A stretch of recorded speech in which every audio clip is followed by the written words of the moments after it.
Point de presse relatif au dossier général Abdoulaye Miskin et autres.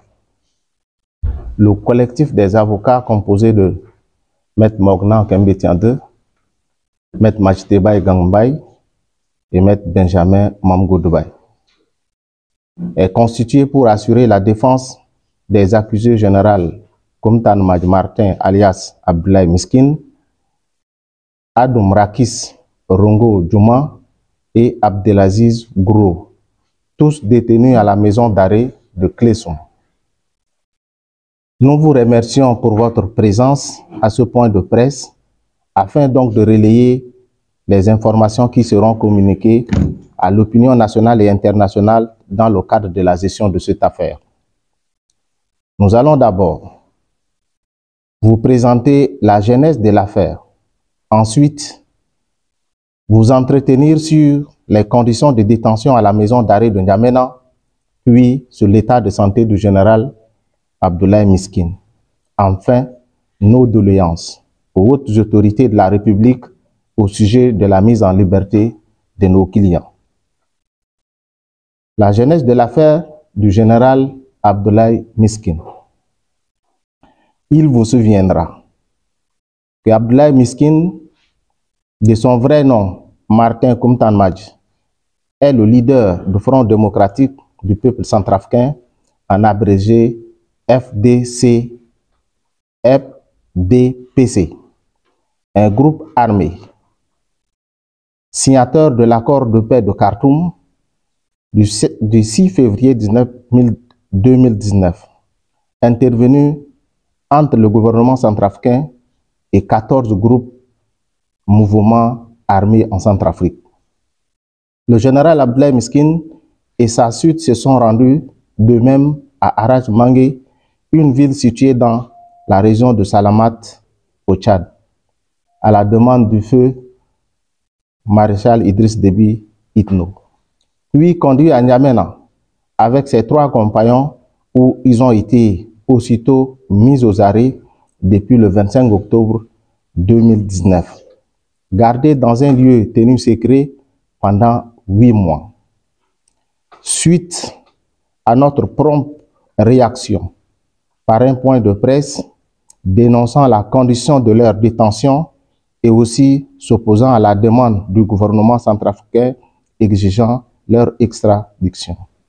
Ils ont été déférés au parquet de l'instance de N'Djamena, d'où une information judiciaire a été ouverte contre eux pour des infractions d'insurrection et création de mouvements insurrectionnels, de participation à des mouvements insurrectionnels, association de malfaiteurs, enlèvement et séquestration, sévices graves, extorsion des biens, assassinat, viol et torture.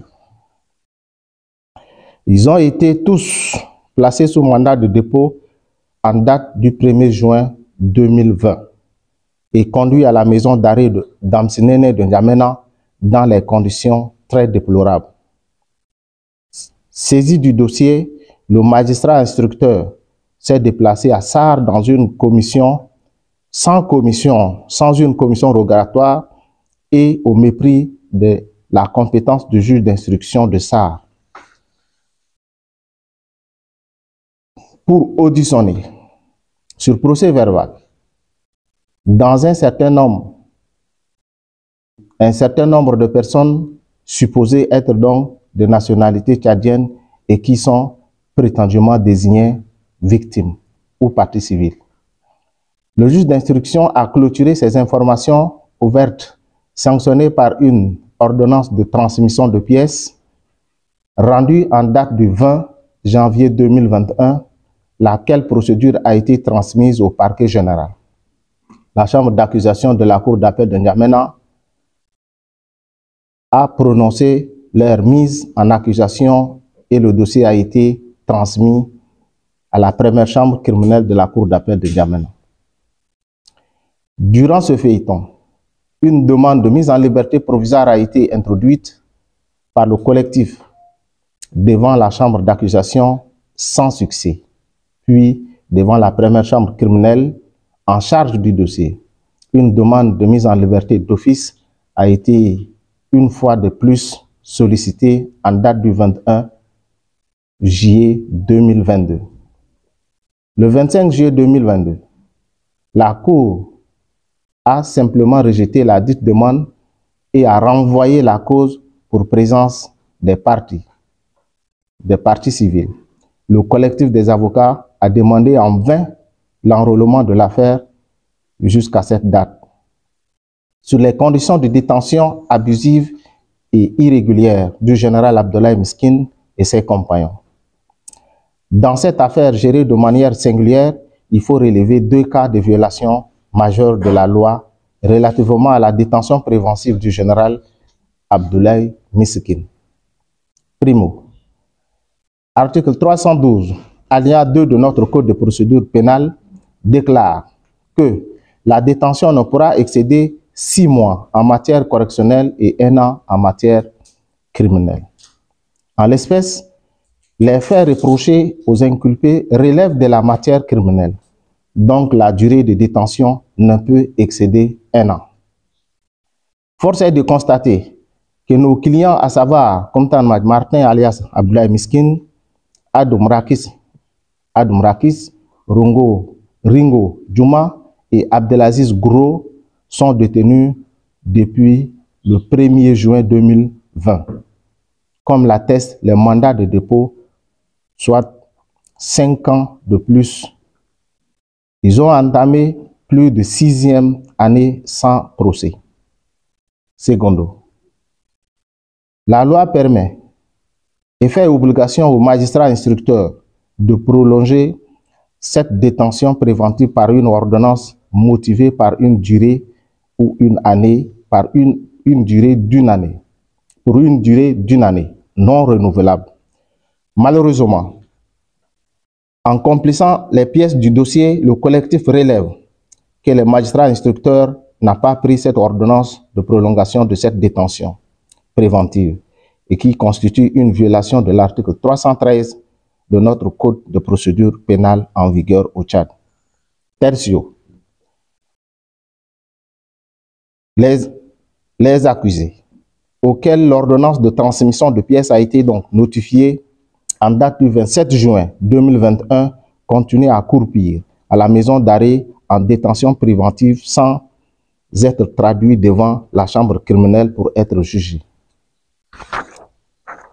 Or, l'article 315 de notre Code de procédure pénale dispose que la durée du maintien en détention préventive résultant de l'ordonnance de prise de corps contenue dans l'arrêt de renvoi devant la chambre d'accusation ne peut excéder 1 année. Si pendant ce délai, il n'a pas comparu devant la cour criminelle, l'accusé est mis d'office en liberté. Que selon l'article 316 du même code, la détention provisoire ne peut être ordonnée ou prolongée que s'il est démontré, au regard des éléments précis et des circonstances résultant de la procédure, qu'elle constitue l'unique moyen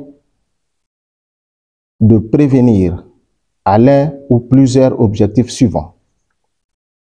Conserver la preuve ou les indices matériels qui sont nécessaires à la manifestation de la vérité.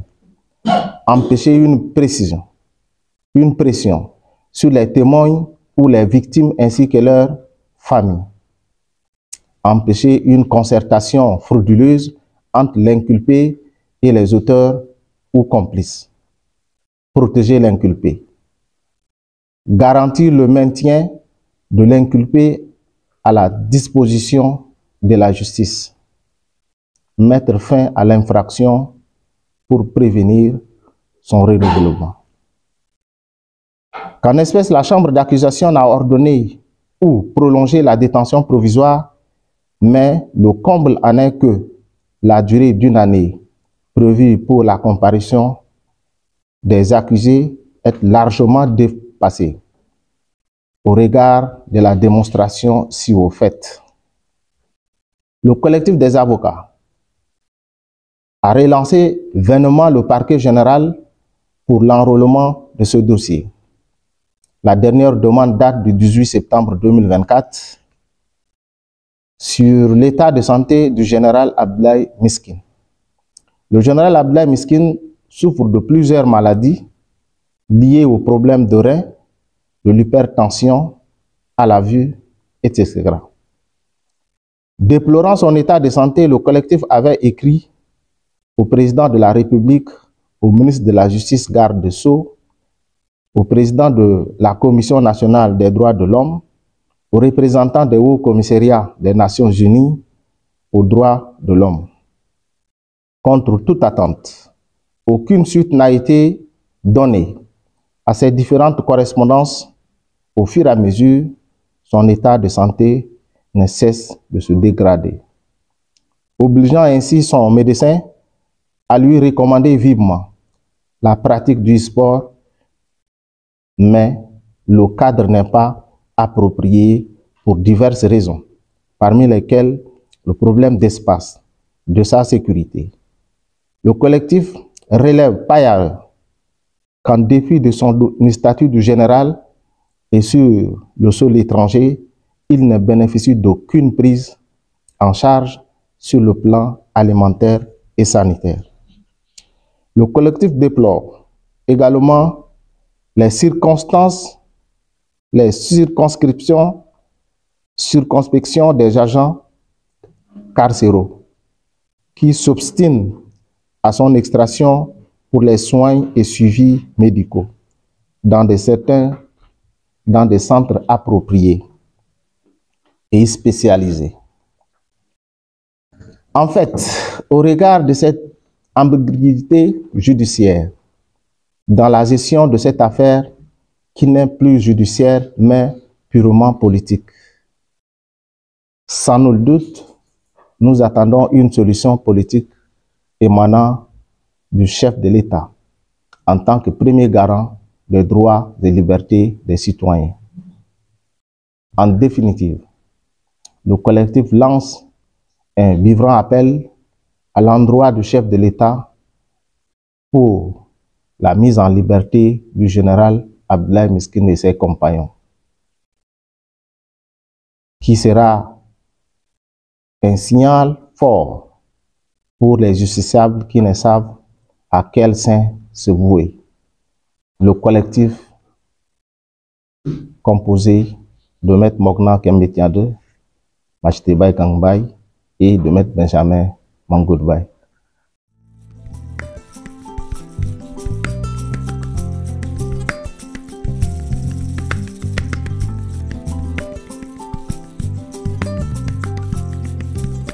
Shari Logo.